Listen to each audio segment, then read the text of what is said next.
Yes, voila. Like, Because you have your dreams, and then COVID happened, and then nobody traveled. All your groups are canceled because one was Brazil, and Brazil got red listed, and you're like, why? You're like, why now? And you're like, okay, this is the wrap. And then, yeah, we have to wait 1 year and a half for it to pick up again. And like, oh, this is real demand. And then it's like, oh, I don't have process. I don't know what's onboarding. Everyone wants me to help them. Okay, pace yourself. And at the same time, I still work full time. So I'm like, sleepless night. Sleepless night. welcome, Christina, to the Pay Me in Plane Tickets Mm. podcast. I'm very excited to have you on, Christina Belloge, the founder of Melanin Travels Magic. This is going to be a very interesting conversation because you touch a whole different area of not only the travel industry and the hospitality industry, but also the entrepreneurship side of it, kind of the small seed startup growing and still growing and sort of managing the journey of it all. So I'm glad to have you on the podcast. I just want to say this is like travel. It's lighthearted. Really honestly, it is like a therapy session we were saying earlier. It's, kind of get to get your story inside of things. But it's all smiles. Welcome, Christina, to the podcast. Hi, Jelani. And okay, hi, Jelani. And thanks very much to welcome us in the Pay Me Plane Tickets, which is the dream of all of us which are in travel. My name is Christina Belloge. So I'm French Caribbean originally. I was born in Paris. I've lived in 5 countries, so partly raised in Guadeloupe by my grandmother when I was a child, and then came back to France. And in my adult life, spent it in between UK, France, Germany, and Netherlands. Because when I was younger, I had those dreams of learning languages and being an expat. So we've done it. It was not straightforward, but we've done it. I'm an avid traveler. I'm a serial expert, and my background is in digital marketing. I'm actually a Facebook expert, Facebook ad expert, award nominated. So it's always Black excellence here. And That's great. I, I've lived in 5 countries, traveled over 46 among 9 African countries, because the last 9 years I was and I'm still a freelance expert. So I took the opportunity in between contracts to really boost my knowledge of the world and also favor Black Nation, because for me it's very important. That's one of the reasons I set up Melanin Travel Magic, was from my own experiences. Um, and yeah, it's been a journey. And a journey it has. I want to start off with you have a very illustrated career so far, an illustrated life. I want to start off kind of the early days. So, what was kind of your early days introduction to travel? Where did you originally hail from? Was it from your youth you were traveling, or did it kind of grow into your I early, wish. older? I wish. Like most Black people, I came, what do you say? Um, Middle class parents, my parents, because they, let's say, are immigrants from the Caribbean. My dad only wanted to go back to Guadeloupe. So it's my mom who was trying to push for travel, even if we didn't travel as much outside. It's when through school, actually, I had my first trip. I've been to Amsterdam and England, south of England. So through school in France, what I was explaining is, even if you go to public school, you are, let's say, incentivized to travel first locally, so in different part of the country. It could be like going to the museum, or what we call green class, which is when um, you go to the countryside or see something outside of Paris. And we do also white classes when we go to learn to ski and go in the mountains. So it start like primary school between 7 and 10. Yeah. So I remember I learned to ski at 10, and for me it was exotic because all I knew was Paris and Guadeloupe. So Right, right, it's right. totally different. Um, and yeah, in my mind, I always like, okay, I'm gonna learn English. So I learned English and Spanish at school. I tried Russian, but I could not attend all classes. And I knew, yes, but I wanted to, you never know, some stuff are useful. Especially with this context now, it would have been a good investment. But, so what do you say? Travel came through school first, then through work, because I remember my first job. My boss sent me to New York, and I was like starstruck, yeah, starstruck, because it was like for me, it was like in the movie. Whenever I walk in the street, I was like, I've seen this, I've seen this. It was so funny, and I also thought because of the movies that I was holding my bag tight. But then my friend, because I stayed at a friend, my boss was stingy, didn't want to pay for an hotel, da, da, da, da. And she told me, don't worry, Christina, this is not like in the 90s or 80s. At the time, it was Giuliani in power. And she said, if anyone touches us, he's going to go in jail for 15 years. And I was like, really? Because in the movies, I remember they snatch your bag and bang. Right, right, right. And it was funny. I think it was the most fun business trip I've done. We had meeting from 9 to 5, and from 6 to 2 a.m. I was out every day. It was like the best business trip. I said, this city never sleep. We go to bars, we go to restaurants, and I discover another life. I'm like, wow. No, and Uh, that's the right way and to be, honestly. That's the right way to do it. So so pretty much it started with school and work, getting you introduced into, I guess, traveling abroad and kind of experiencing different cultures and different lifestyles, the New York City lifestyle. Kind of like I guess was it a kind of an accomplishment in a way, kind of like a check off the box there. When yes. when did the introduction of becoming a black expat start? I guess, okay, because to me, I only consider myself being a black expat when I went to Germany. Funny enough, in London, you consider yourself a Londoner, not an immigrant yeah, it's very different mindset because you just blend in, because the whole city is 80% of foreigners, immigrants, so you just become one, basically. You become Nice. one with the city. Got it. Um, so in my mind, I always had rich, upset British people when I used to say that because I used to always go back to Paris very frequently. It's only 2 hours away. So I always say, I work here, I don't live here. They were so upset. And I'm like, yeah, I work here, but my life is somewhere else because I know another country and other places. So I always try to resource myself whenever I go home. Um, and for me, it's when I went back to France because my family had family crisis. So I was looking for new job opportunity. I ended up in Germany, and that's where I consider myself an expat because I had an expat package with this relocation agent to help me with flat, paperwork, everything. And that's why I've discovered another life because I was like, when you come to London, you have to manage everything by yourself. You deal with your real estate agent, find a job, everything. So you grew up massively. And when I went to Germany, everything was done for me. I was like, wow, this life exists, this is a different life. And you can give your requirements. They also, remember they refund my rent the first 2 months, things like that. Now, wow, this is the life, and even my dad was shocked. I was like, wow, they refund you also your removal. Yeah, they refund everything. German are great. So I was like, so it was a good lesson because then when I was supposed to go to Amsterdam and negotiate from my German experience, because they wanted to pay nothing. And I was like, no, I'm entitled to this, this, this. I won't have time to search for a flat and work at the same time. You're supposed to pay 2, 3 weeks of hotel for me to settle down.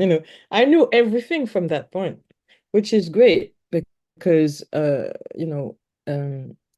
think you uproot, you deroot yourself. That's the reality. Even if you stay in Europe, even if you're European, supposedly, you realize it's a change. It's a change of environment, it's new colleague, and also you need to make friends because you don't know anybody there. And also things you realize are when you're an adult in your 30s, it's a bit difficult to make friends because some countries people know each other since school days. So they don't really want to open the door again. You know what I mean? Yeah. So I remember my relocation agent introduced me to other expats and also the black one, the Jamaican. So she was like, yeah, I want you to be comfortable because herself, she was, I think, Portuguese, Brazilian, but she lived in 16 countries. This woman was amazing. I really, really, and she spoke 7 languages too. I loved her because she really, because she come from that world, she understands your needs and your preoccupation. She gave me a full book with even like all the doctors I need and stuff, and how to go to work, like very thorough. And I was like, because I didn't speak German, I was like, wow, okay, I really thank her because I was like, she really helped to smooth out my transition. Right. Um, was in Düsseldorf, which is a cool city. It's very family friendly and relaxed with the river. The lifestyle is much more relaxed compared to London. It's 600,000 inhabitants compared to 13 million. So it was like it's Much less more. busy, Yeah. more quiet. Yes, everything is cheaper. It's the only country I was able to save, I think, over 50% of my salary. I was wow. When I was there, I really saved money. Because yeah, things are not inflated like in London. Right. Mm. Yeah.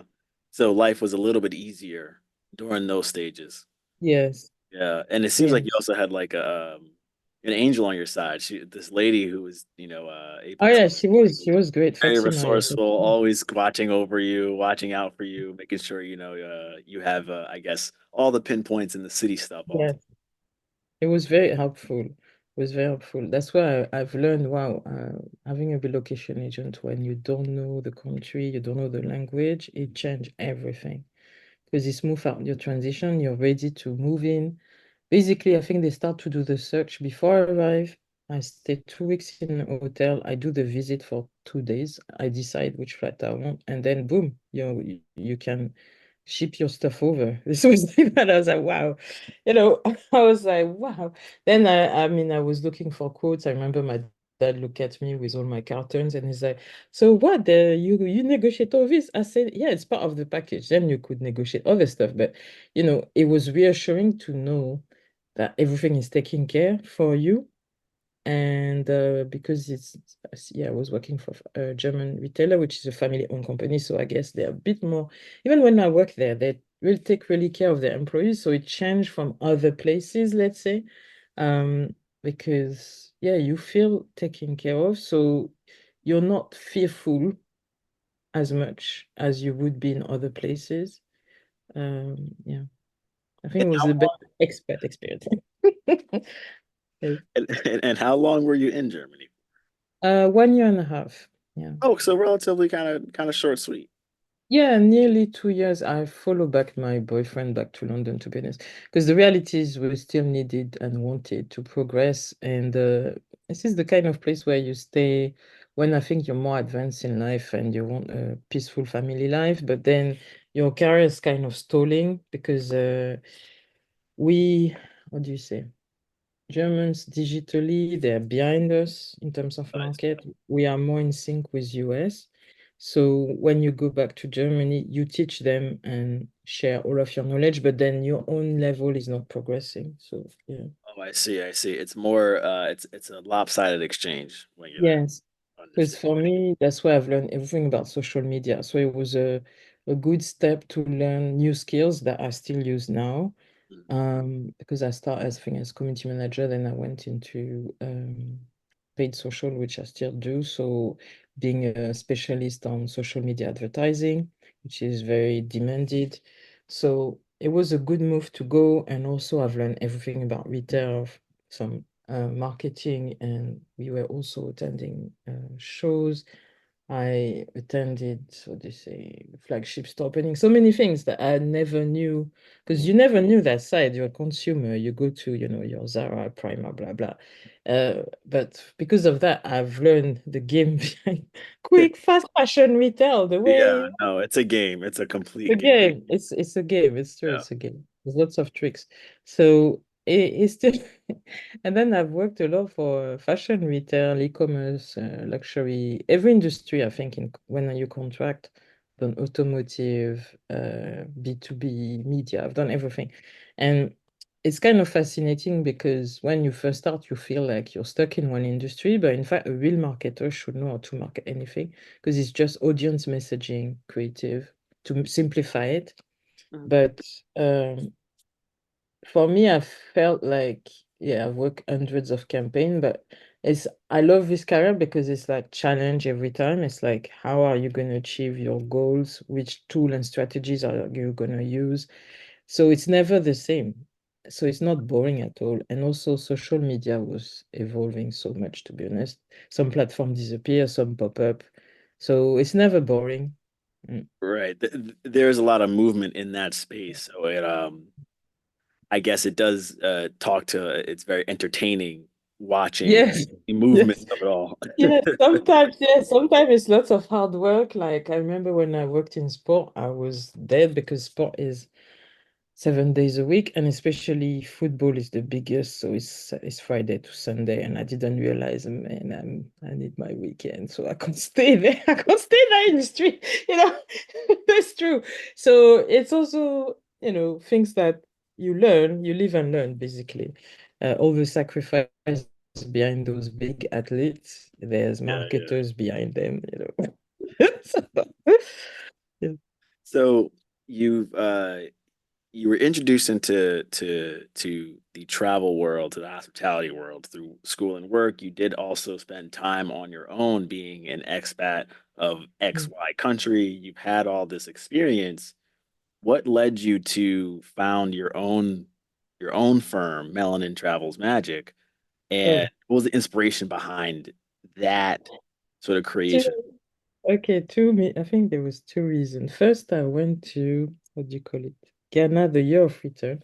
So I think that's where the ID came from because yeah, I was stuck in dirty December. I escaped to Akosombo and the central region for 3 days because I was fed up to party after party. I was like, I want to see the real country. I didn't know Accra turns in Miami during December. Um, and it's intense, in fact, it's intense. No, it is. It very much is. I didn't know. I just come along, following all those marketing. Yeah, year of return, da da da da. And then I think we were 1 million people at that time in the city, so it was a lot. Um, and yeah, I did Afro Jato, I think, yeah, Ike, all those things. I wanted to see the real Ghana, so I went to do more sporty things and cultural things. So, and my guide, which I met back, I think, in Accra, I was complaining to him because he got his friend to do my tour, but I was not happy with them. So I was complaining. And he came and he was like, "Oh, I'm so sorry, Chris." Da, da, da, da." Um, because yeah, we had a flat tire in the middle of the road, and in Africa, it's not like in the Caribbean, nobody stopped for you.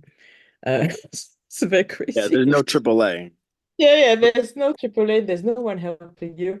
So I remember I used my flashlight on my phone to help them to change the tire, and I was pissed as hell because I told them don't drive so fast. They were so in a hurry to go back, and I was like, don't drive so fast, don't drive so fast. And the minute I said it once more time, phew, it's like ah. And because I guess I was a woman, they were proud. They didn't speak to me, and they ignored me, which pissed me off even more. And so I was like, well, the review time will come. But then, so I was complaining to Nana on WhatsApp, and then he said, okay, let me come to you. And I was like, man, those people are not right. They ignore me. They could have actually updated me on the situation, and I told them to slow down. They didn't understand. No, it's not that they didn't understand. They ignore me because I'm a woman. I'm in the back. Okay, great. So, and then he was like, I'm so sorry, Chris. No, no, no, don't take it personally. It was because I was not there. No, no, no, no. They're my friend. They're not doing it seriously. And then I think we talk the day after. It was, oh, I need to talk to you. And oh my God, this guy is like, sticky. Yeah, sticky. Okay. Stalker. And I was like, okay, I speak to him. Let Right. me explain the story. Da, da, da. And he's like, yeah, Chris, I want to grow. Da, da, da, da. Because I think he had a bad British boss. And I turn up, yeah, I hand up.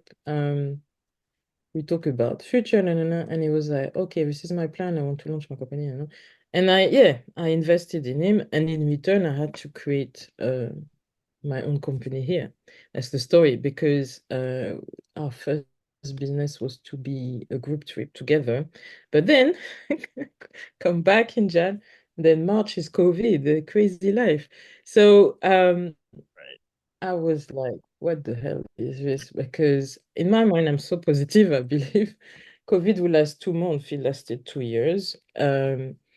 And it was a hell of a ride because you launch a new business, nobody trusts you, and then COVID happened, and then nobody want to travel anymore. So what are we gonna do?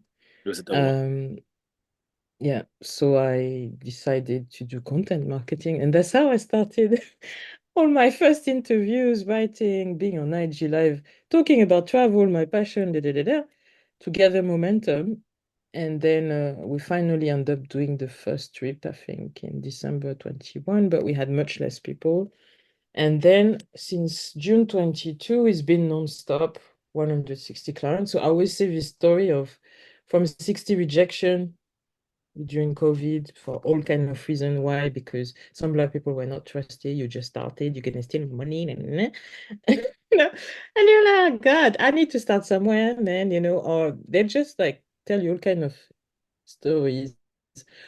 Oh, you're not big enough. I can't invest in you. Da, da, da, da, da, da, da. I just started last week. Thank you. You missed that, you missed that, you missed that. And they don't understand that to build something tangible and valuable, it takes time. You can't overnight pop up a store already done and everything is bright and shiny, Right. So it was very harsh because you come with confidence and then destiny just knock you off. It's like bam, bam. And so many times I said to Nana, I'm gonna give up. This is crazy. I didn't expect all this. And he was like, no, Chris, remember in 5 years you will be somewhere. And I was like, yeah, right, dude. And and then we keep on pushing and eventually travel recovery comes back after from 22 mid 2022. I get referral. I serve our first corporate US client. We start with US charities. Okay. So, and um, education charities. So that's why they like to do charity day. I have to be like a concierge because I plan all the trip. I work with my suppliers and I also source STEM kit, for example, for the kids because they could not source it and travel with it. It was best to get some stuff local for logistic and also weight size and for it not to be lost because when you come into Africa from the US, you have to transit, sometimes to two free flight. It's not great for what do you say, extra weight and stuff. Yeah. So yeah. Experience is not, yeah. It's a Mhm. it's a it's a burden in a way. So Yeah, really, exactly. to kind of get like the summary of it is Mhm. you were you had a very rough experience on Mhm. a trip to Ghana. You Yes. figured there's a better way to do this, and if they, Yes. I know the better way. Let me start to package that idea and use that as the launching pan, the sort of the launching pad to start Melanin Travels Magic Yes. that talks to Mm. a better way to travel for anybody, but for a unique and diverse set of individuals. Yes, there was this reason, and then because there was COVID and George Floyd, there was all kind of reason. Everything happens Um, after. yeah, everything happened at the same time. So here there was like a Black Renaissance movement, another movement, because people realized, oh, we need to build legacy business. We need to, it's not tolerable to accept racism in that way and to be, so not respected like that everywhere in the world. So because we had time, yeah, I did a course, I think, from a US influencer how to plan a group trip. So, I was like, I need to learn this thing. And then I remember what else? Yeah, I was like, okay, I come from marketing. There's no point to create another marketing agency. It won't change the world. So I need to do something impactful, but from my passion. And I was like, okay, travel is the way. Also because I came from 9 years of traveling nearly 25 countries and mostly Black nations. So I knew some guide, and I'm like, okay, I'm gonna start to work with people I know and kind of, how can I say, evangelize or be the gospel of travel to Black nation for sustainability, to reinforce the local economy. Because it's great to say, yeah, in the West we have to spend black, but we need to spend black everywhere in reality, to reinforce our community globally. Because I'm a Pan-African too. Um, because yeah, we are not great shape everywhere, you know, and right now it's even more true. So we have to, yeah, we have to really shift our mindset and reinforce our community globally, basically, to be taken seriously everywhere. Mm. Just yeah, no, there is a an education and also like Yes. a sensitivity around the business that you are operating in, because you know all the baggage or the burdens that are Yeah. sort of attached to it. Uh, Being that you are a entrepreneur, you are in this business, would you mind sharing or shedding a light on like the good, bad, and the ugly of Oh God. sort of Woo! Let's go for it. Um, so the good is rewarding, but it takes time and it's cyclical, obviously, because I'm still working out on making it sustainable. So we are in year 4 next month. Lots of things happening in September. And this year has been a roller coaster because we had all the prize and recognition. We're award winning. We're getting PR campaign and all kind of things, new partnership. But we are pivoting because we realize planning is no longer, let's say, valued because this recession, etc. So people want to save money, da da da. So I would say the ugly is when I had, yeah, burnout because at the beginning, there's lots of things I didn't know. I didn't know you have to have automation, all this. I had to educate myself on so many things. I've done free boot camp because I really wanted to do things right. And I was doing so many things manually. It came to me, I need help, but I can't pay for it. So I was like, okay, let's get some interns. So I got interns from Ghana. So I was supporting an association who promote, do you say, STEM students, especially female, because in Africa it's more rare to see women in science. It's difficult for them. There's a stigma. So I was like, okay, let me get people in marketing and STEMs and, teach them about social media and stuff. And one that I still have is doing all our YouTube and he was doing our blog.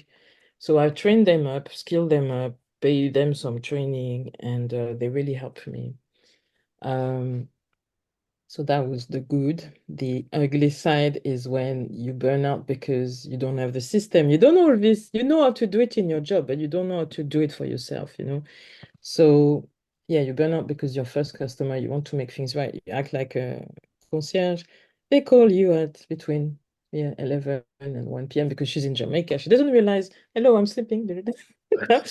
Or the guy you recommend to her decided to, I don't know, have a breakdown, become an alcoholic, and I was crazy. The stuff she was telling me were really crazy because just 6 months before I used this guy myself and he was clean. He was cool. And he was serious. And this what she told me, I could not believe. She was like, yeah, I banged my door at 6 a.m. I'm what the hell? This is like a nightmare. And she told me, yeah, we fell apart after 3 days. I can't stand him. Oh my God. Set me free. And then I text this guy ignore me. So he know exactly what he's doing. So I was like, okay, let me look around and I will try to find a solution, find you someone else. Da, da, da, da, da. So it's a really you have to be a problem solver. You have to be flexible. And because my model is not me traveling with people, but planning for their holidays, you feel still responsible for what happened to them, even if you're not there. yeah, So yeah. you have to learn to find reliable and trustworthy suppliers because ultimately they deliver the end service. Um, you have sometimes, what do you say? Our community. So at the beginning, lots of backlash, and Mhm. you just launch. So they expect everything to be shiny and perfect while you're just starting. So it's a game of refining and learning for experience. But if you try to explain that to people, they expect you to be already there. Oh, I see. So it's hard. emotionally at the beginning because you get knocks every day. You're like, okay, I'm still a baby entrepreneur. I come from freelance, so I know to sell my services, but to corporations, so it's totally different approach. B2C is totally different. People judge you in a snap. Right. They're looking at So data probably more. yes, yes. And your startup, I self-funded everything. So I didn't have 10,000 or 20,000 behind my website. So all kind of thing. Oh, you miss this, you miss that. Oh, why is it not there? And you're like, because I'm starting out. Hello, give me time to grow. But they don't accept that. So it's a game of reaching out, finding your crowd. I would say the most rewarding thing or the best thing is to find your crowd. So not only your peers, your customers, people to learn from, people to mentor you. The best way is to do bootcamp because then you are with other entrepreneurs. And I've done one where it was like business clinics. I didn't know it existed. You kind of vent on everything happening to you, but in fact, you find solution in between each other, which is the best place because you meet people stage after you or in front of you. Mm. Um, and you learn from them. You get contacts as well for suppliers, for interns, because in some boot camps, there's no mention. People brag, yeah, I know, but they never share. There's a lot of gatekeeping in the Black community. So, and like last week, I discovered I was in a conversation with a VC founder, a Black VC founder. She's on the board. And we discovered so much on how Black funding is, the reality behind Black funding. Like, there's only one, I think, big fund who handle up to 16 million pounds, but it's not distributed to us. It goes through incubators, bootcamp, and they sell more training, mentorship. They don't give enough grant, and we went to say, but instead of funding only one or two people a year, you should fund 50 or 100. Then you make a difference of the community. So there's this like, and also where the money comes from, it comes from what we call dormant accounts. So it's people who are dead. I was like, what? This is weird. No, sorry. As a Caribbean, we're very superstitious, so we're like, this is dead people's money. Ooh. You know, it's not good. It's cursed. But reality is, if we knew all this, because here there's like, I think it's the same in the US. There's like this race to pitch every week, and I'm like, I don't have this energy. I don't have this style. I've learned to pitch for a boot camp, but I can't, yeah, I can't physically go pitch every week for my. So I prefer to grow organically, to apply for grants, to apply for programs that push my business, and then eventually I know I will get there. I'm not in a rush to succeed in 2 days because, it's been already 4 years. We've done so much in 4 years, and we get an award now, but there's a lot of hard work behind. Was also finding the right freelancers to work with, so competent professional from the diaspora. We have people from UK, Germany, Kenya, Ghana, and Caribbean. So it's like that was my commitment to not only sell for Black people, but hire Black people, even if it's freelance, because it's to make the economy circulate. Even with all the partnership I've signed, I signed with Black-owned companies because I believe in the concept. In Europe, it's not as adopted, and in UK as in the US, it's less structured. Um, and people know it because they see the stat, they see the Asian community, they see the Jewish community circulate 20 times, in the Black community circulate 2 times. So, we have a long way to go. Um, and this part of the commitment is to raise, not only was to raise, initially I was like, okay, we are Black heritage. Then I realized, okay, some people here don't understand Black heritage. So they want just to go to Dubai and all those stuff. So I expanded with a Black-owned agency who only do flight and hotel packages because I know here it's what they like. And then we are pivoting to focus mostly on Africa, to sell travel experience in Africa. And also, that's why we write so much about the trends of things you can do, because Africa is not just wild animal, it's people, it's culture, it's food. It's also big on wellness and retreats currently. so many people, especially in Zanzibar, they do like yoga retreat and stuff like that. Even me, I've tested and I push bath, flower bath, all those things because as a woman, we love wellness, self-care Sunday. I always promote self-care Sunday. Great. Um, Yeah. you, but I'm also an adventure lover. So for example, in January, I've been to Magoto Forest with my boyfriend. It's the Bali of Africa. It's in north of Tanzania and it's a digital detox thing. There's no cell phone allowed, there's no network, and it's really like Bali. You are in a tropical forest, there's a lake, you can hike. We hike, I think, for 10 kilometers, and we met anything from cows to waterfall. And I love it. I love it because you're in the mountain, it's high, it's yeah, detox your mind because we're too much on how do you say, cell phone. We're always solicited. And we're all on our phones and everything. So, Yeah. uh, It's, when it comes to like the infrastructure of of yeah. your experience running this firm, the good is like you get to work with great travel companies, go to do some yoga retreats, some wellness Yeah. retreats out there. The bad being sometimes you have encounters with very I guess poor partners who aren't Yes. quality. But the ugly is just like the burnout, right? Yeah. Um, Yes. Yeah. At least the burnout is to learn to because basically everything exploded. I don't want to say everything exploded in my face, but it was like quiet for 1.5, and yeah, suddenly it's non-stop for 6, 9 months. And in the process, I didn't know I needed to set boundaries, like call at 1 p.m. whatever. All this I didn't know because I didn't expect this. That's the thing. Because you never know when you launch something, who's going to react, who's going to buy into it. And also, that's learning curve. at the beginning, because I'm yeah, in Facebook, in groups. So people still refer me each other.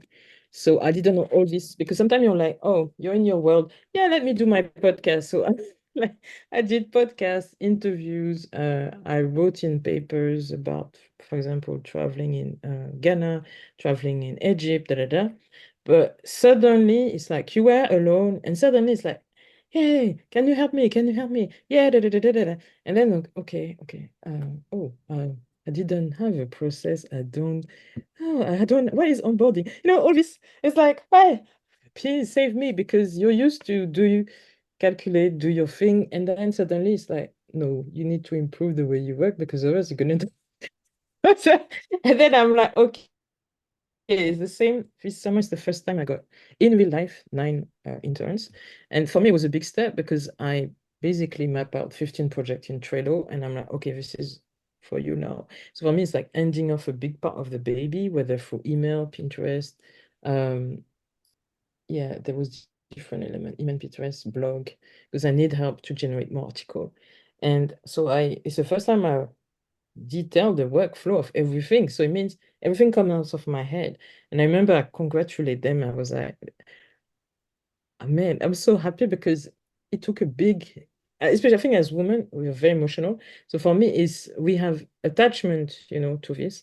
And I'm like, wow, it's for me, it's great to see the life through what you've done because it was in my head for 2 years, you know, or 9 months. And it's like, it's a training also to manage expectation, to manage performance, to manage motivation. I was like, okay, because some are great, they deliver, some were, yeah, ghosting you.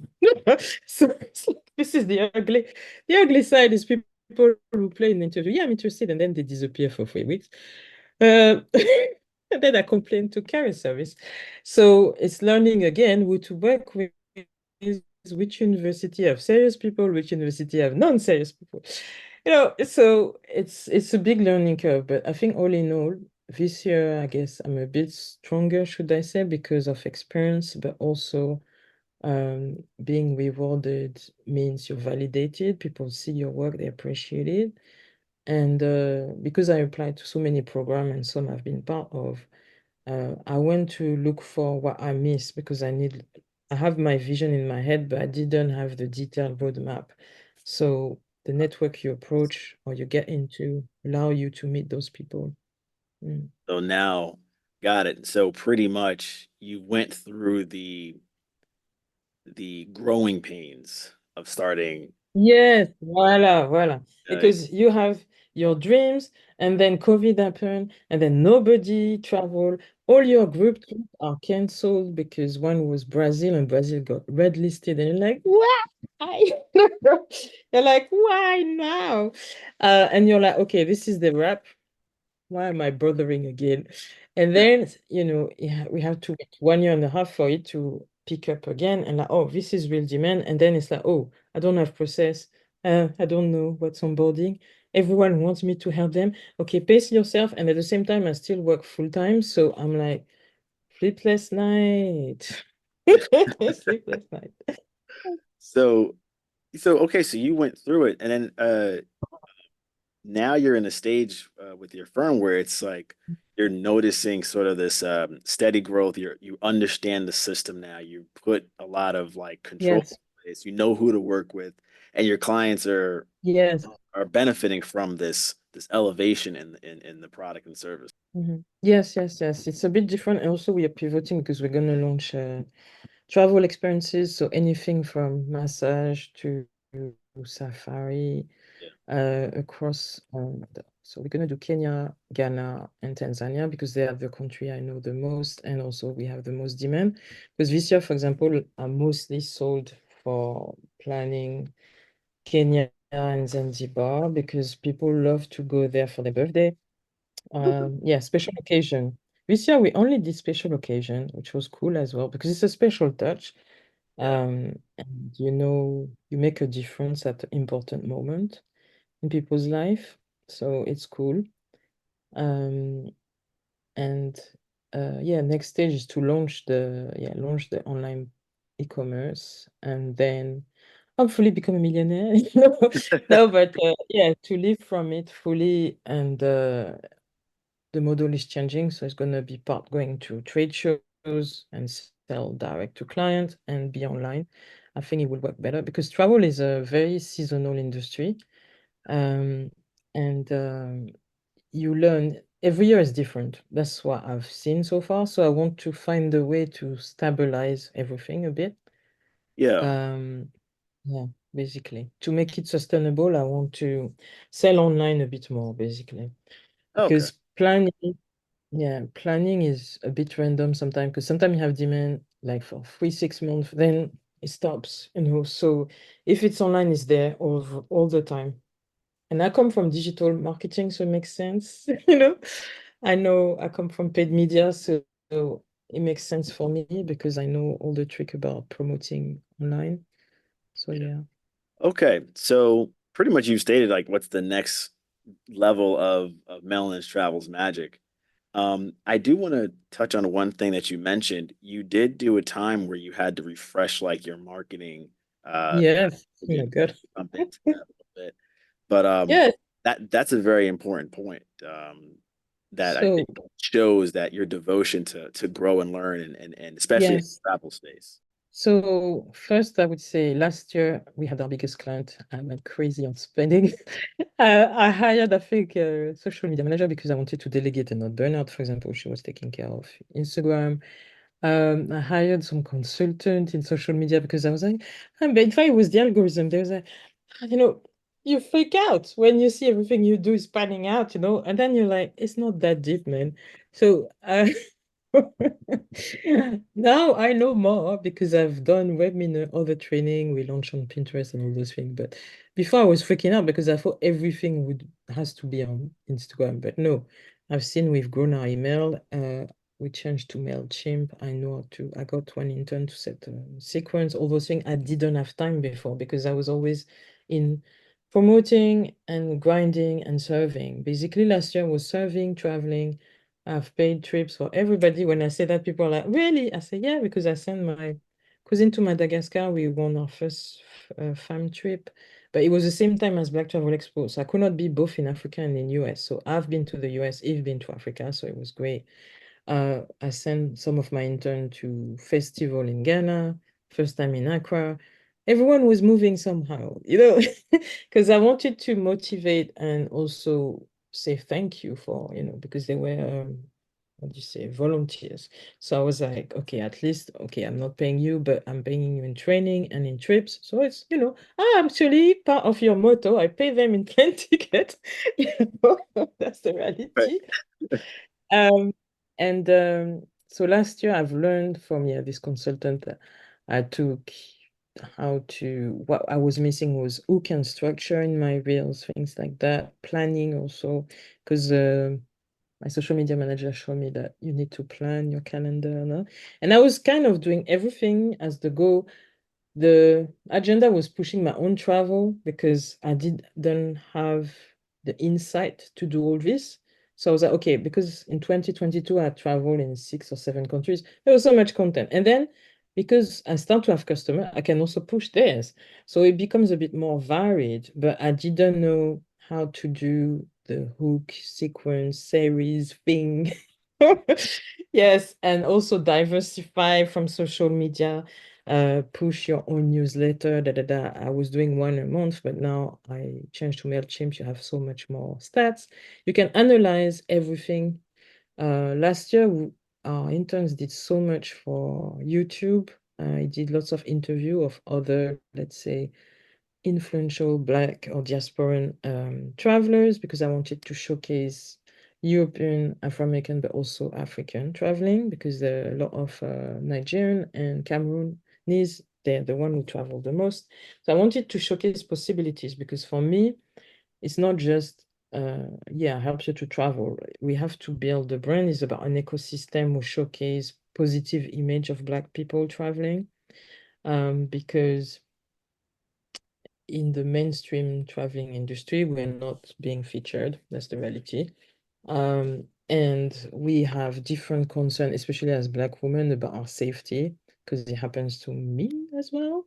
From my own travel experience, you learn that you're not either welcome everywhere or you're not perceived as what you are, because there's lots of bias, especially in south of Europe. They kind of think that you're a prostitute. So I've been harassed and all those things, and so I'm very wary when because at the beginning we had lots of solo travelers, then we had families, etc. And people ask me those questions. Oh, do you think it's safe for me? And I'm like, wow, when I started to travel, I didn't wonder all this. I just go. But now there've been case, there's been online community, there's forums. So people speak a bit more. They're just not showing a beautiful video on Instagram. They actually say, oh, this country, I felt, harassed or stalked. So be careful. And also you have those stories of, I think it's in some part of US and Mexico where they have fake hotels room where they kidnap women. So there's so much going on that you have to buy stuff to lock your door inside, So travel has become so much more complex than it used to be. I feel like I used to be in Alice in Wonderland, and my dad used to always tell me, "Oh, you're gonna get kidnapped." Yeah, it was like the gatekeeper of kidnapping, and because he never traveled so much. So for him, he was always afraid. He wants to protect me. Da, da, da. And the joke was eventually, I think 5, 6 years ago, he told me, "Oh, I'm jealous of you. I wish I had so much courage to do what you do." Yeah, eventually. And I was Right. like, "Yeah, you can start, so but yeah." Because he has a friend, she's a female, she's Caribbean like us, she's over 70, and she goes everywhere. She, she still goes 3 months in Vietnam. And I said, that would be my ideal mother or stepmother. Come on, do something. You know? And it's funny. Um, yeah, it's not his thing, but all that to say, as a Black business owner, but because I'm from in travel, you need to have more or less first-hand experience because there's things people ask you. You're selling the destination, you're selling your experience. You want them because I try to add the personal touch within the planner. I had like the places I love in terms of food, etc., but also local taxi driver, things like that, because I want them to spend not just to stay in a beautiful resort and ignore the rest. Um, and also, I kind of make it compulsory for them to have an excursion about Black history or local history, for them to be familiar with African or Caribbean history and what happened basically. Not just, come on the beach, shake your ass. That's what I'm saying. So, No, yeah. What you're also selling is knowledge. yes, voilà. So Knowledge. it's knowledge, cultural immersion, basically. Because yes, you're gonna have fun, you can do the yacht party, you can do everything you want, but you still need to understand the culture when you put yourself in. Whether what we see is more popular is a cooking class. Everywhere in Africa, it's exploding because it's a really immersive experience. Or you have also sip and paint on the beach or for sunset.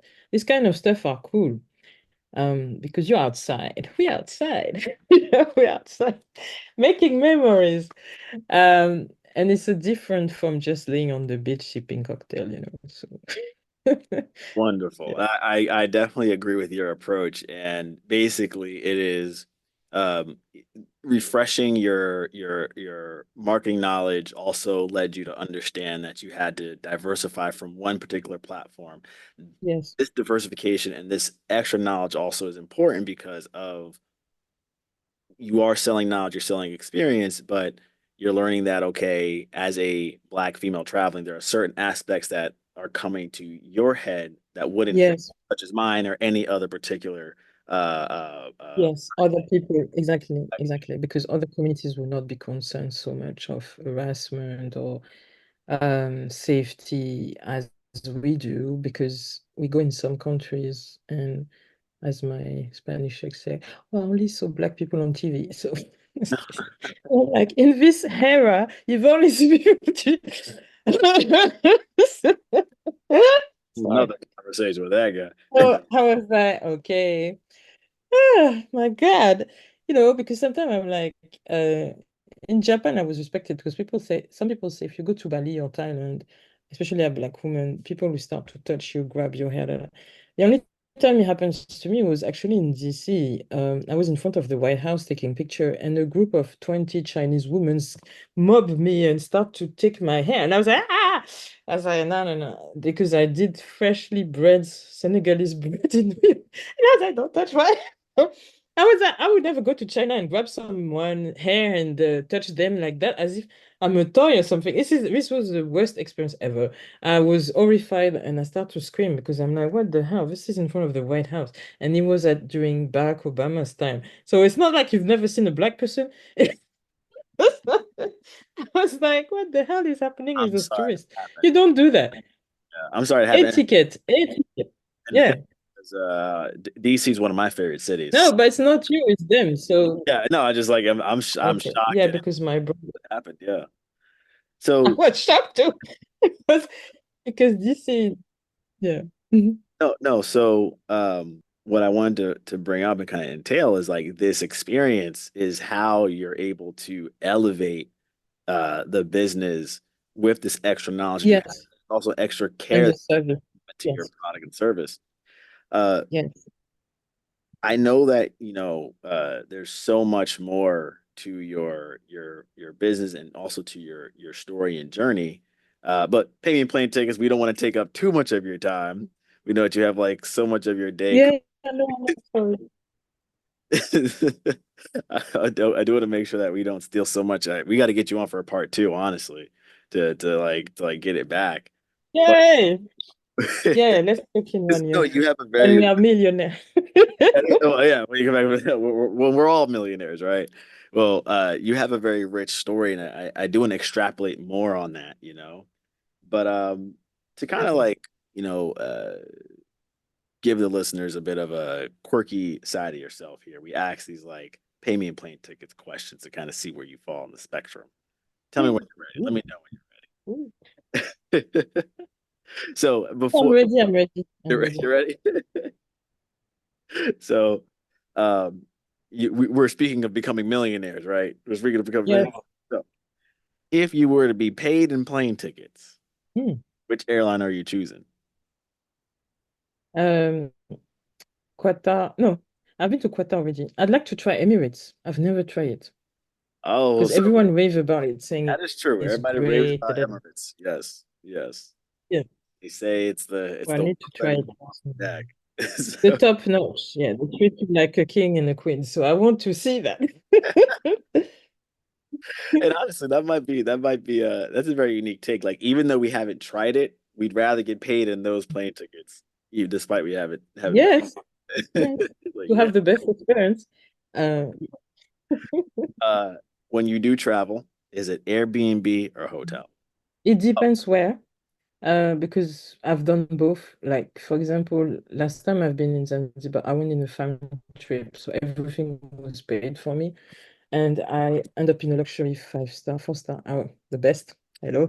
I did a collab for them, and I was trying to pitch, I remember Airbnb because it was done out of containers, but I got the 5 stars, so I choose the 5 star. You know?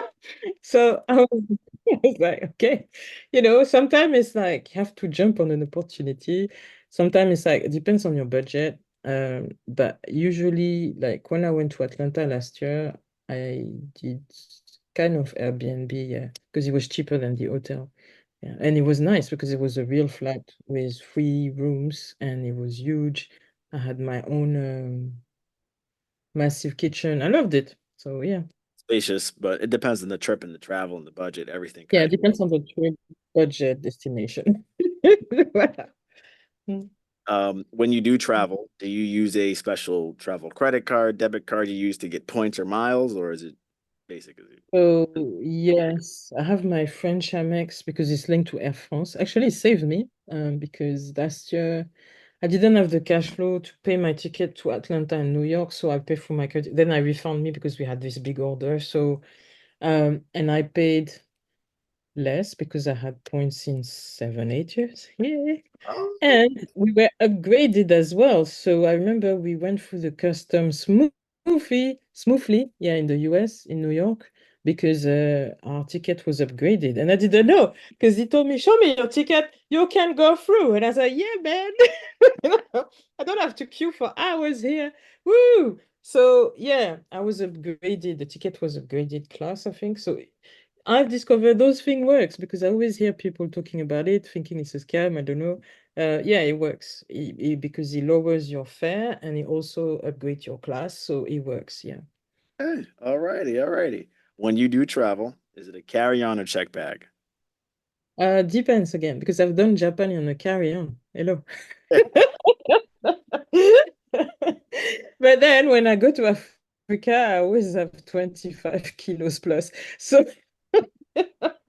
so it depends. It depends. Yeah, it A depends. lot of bags when it's coming to Africa, which is, you know what, is justified, completely Yeah. justified. We talked a lot of good things about travel and a lot of good things about travel in terms of business and everything. Do you have a traveling pet peeve though? Yeah, actually, it's a real life situation. That's why it taught me. I cried for 2 hours, I think, and then I checked myself. I was in Mexico, in Cancun. I got stuck. Cancun, hey, there's worse place to be stuck in. So, story of my life, it was during a Trump era. I think, I don't know, remember if it was Boeing or Airbus, but there was a certain plane which became banned before I left. Because I was in Miami, it was banned all over like Europe, but not the US and Canada as well. And then on my way back, this certain plane is being cancelled and banned to fly. So I can't leave anymore. Yeah, I'm stuck in Cancun. Thanks God I had Delta. Delta has the best customer service. Sorry, so that's why I love them. They put us in a resort, full board, and yeah, I was in a presidential suite. So sorry, best era of my life. Okay. But because I booked 2 different airlines, so from that point I've learned if you book 2 different airlines and you're stuck in this situation, you're screwed because my other flight was with Virgin, and then I booked for a travel agent, wanted to scam me 700 extra pound to change the time, change the flight, and I was like, I cry. I was like, no, it's not possible, man. I don't have this money. This was about my budget, and I was freaking out because Delta was fine to resend me to Miami, but then I need to go to London. And I'm like, fuck, I'm stuck here. What do I do? So I cry, I cry. I was like, I'm stuck in paradise in a presidential suit. That's my life is all about. No, my main concern was, how am I going to go home? It's the first time in my life I was afraid I could never go back home. And I think that's a very weird feeling. That's my extreme pet peeve to not. It's good to be on a trip, but because I was away from 3 weeks already, I want to go home at some stage. And I'm freaking out because I'm like, what can I do? I didn't know if you take two different companies, they don't care. This is not their problem. You miss that leg, it's not their problem. So Yeah, from there, I've learned stay with the same airline if you do those kind of thing, because if there's one problem, it would be sorted all the way through. And I had to search online myself, find a cheap German, I remember, ah, budget airline, which I knew because I lived in Germany. So I ended up doing Miami, no, Cancun, Miami, Miami, Germany, Germany. Yeah, I had to do a detour to do it on the cheap, yeah. but I was so stressed and I was like, this is the worst case scenario is you're stuck in one place. People tell you that at school, what would you do? No, what would you do? And you're like, okay, this agent is supposed to help me. No, they just want to make money on your back. So that's the reality of life. So I would say, yeah, biggest pet peeve is to be stuck because there's either a border ban or a plane ban, and you don't know how you're gonna get home. Oh, okay. So basically, getting stuck at an airport. Well, being stuck in Cancun isn't the worst. Isn't the Exactly. That's what people said. I say, okay. Plus, I had free food, you know. But I was right, like, and yeah, then a but bit of presidential suite. But all right, I guess like needing to go home, that you desire. need to go home. Yes, at some stage, you're like, when the holiday is over, when things start to go wrong. I don't know if it happens to you, but me, whenever I go somewhere, when it's towards the end, that's where you start to have messy stuff happening to you, and that's the sign you need to go home. It's So, time to head back out. yeah, get the fuck out of here. You want to be alive. Yeah. Yeah. Okay. When you do board the plane, are you choosing the window, aisle? Window, baby, all the time. Because I like to take pics from the skyline. That's why. Got you. Okay, here's a challenging one. Uh, if you had to choose one location to travel to for the rest of your life, where would it be and why? Zanzibar because I'm engaged there. So you go. Easy peasy, easy Oh, the peasy. easy Tanzania, my place. favorite. Oh, we got you. Okay, and then last one before you go, where are you traveling to next? Actually, Paris, end of the month, because I Oh, need to go home. And Kenya, because I've been accepted. Another good thing in September. I told you everything happened in September. We've been accepted by Magical Kenya, so we attend to the trade show, tourist trade show, and also farm trip. So yeah, a lot is happening. And then Amsterdam, because we've been accepted also for the World Aviation Festival to pitch as a startup. So I was like, my world is like, woo! that's So amazing. yes, Congratulations. Yeah, thank you. on everything. Yes. So yeah, there's 3 trips coming in the next 2 months. Basically. Yeah, I'm yeah. always a You'll be jet flying. setter somehow. You'll be flying Mm. a little bit more than the past couple months. Yes, yes. Yeah, Yeah, exciting stuff. thank you. Christina, we have to get you on for a part two. There's a lot Yeah. to extrapolate here, but I'm glad that at the very least you were able to at least grace us with your presence on this podcast and really share a lot of thought provoking information. I think a lot of stuff we're gonna have to like sit and ponder on, uh, Yes, but interesting nonetheless. I thank appreciate you. You too. it, and I'm excited to see the growth, man. Me too. Me too. The journey is like, wee, roller coaster, but I think it's all worth it. And hopefully that next year I'll be like, "Ah, okay, now I can breathe. I can hire people to help me." Woo.